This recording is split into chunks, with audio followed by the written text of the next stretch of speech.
앞서 보신 것처럼 사회적 거리두기 3단계 상황 속에서도 전면 등교가 결정됐습니다. 4단계 적용을 받을 경우 학교 급별 3분의 2까지 등교시키겠다는 것이 교육부의 입장인데요. 이런 결정이 나온 배경은 무엇일까요? 계속해서 앵커 리포터입니다. 지난달 16일을 기준으로 1학기 평균 등교율은 73.1%였습니다. 작년보다 많이 높아진 것이 수치로도 확인됩니다. 같은 시점에서 비교하면 초등학교는 48.6%에서 74.6%로, 중학교는 46.3%에서 63.8%로, 고등학교의 경우 54.8%에서 72%로 늘어났습니다. 등교 비율은 높아진 만큼 학교를 통한 감염병 확산 위험도 높아질 것이라는 우려와 달리 학교 감염 발생률은 높지 않았습니다. 올해 3월부터 7월까지 인구 10만 명당 학생 발생률은 전체 인구 발생률보다 30% 정도 낮은 것으로 분석됐습니다.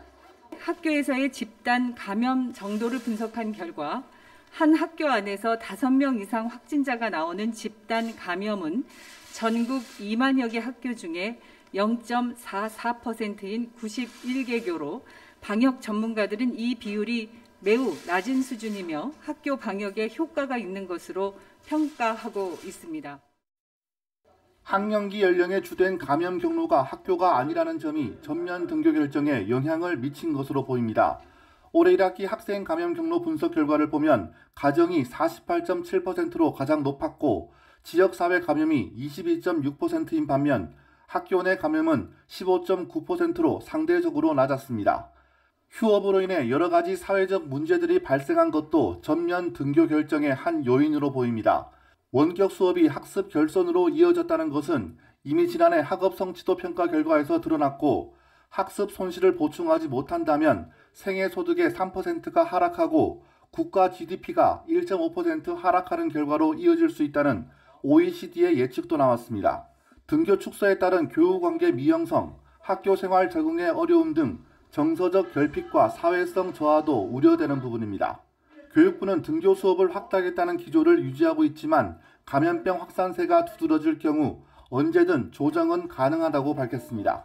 혹시 코로나 확산세가 심각해지는 상황들이 오면 지역에 따라서 학교 등의 여건을 고려해서 지역 방역 당국하고 학교하고 또는 교육청하고의 협의를 통해서 일부 원격 수업의 전환 등 조정은 가능한 것으로 보고 있습니다. 상대적으로 학교가 코로나19 감염병에서 안전하다는 근거는 여러 지표를 통해 확인됩니다. 이런 지표들이 교육부가 2학기 전면 등교를 결정하는 데 힘을 실어줬을 것으로 분석됩니다. BTV 뉴스 천혜열입니다.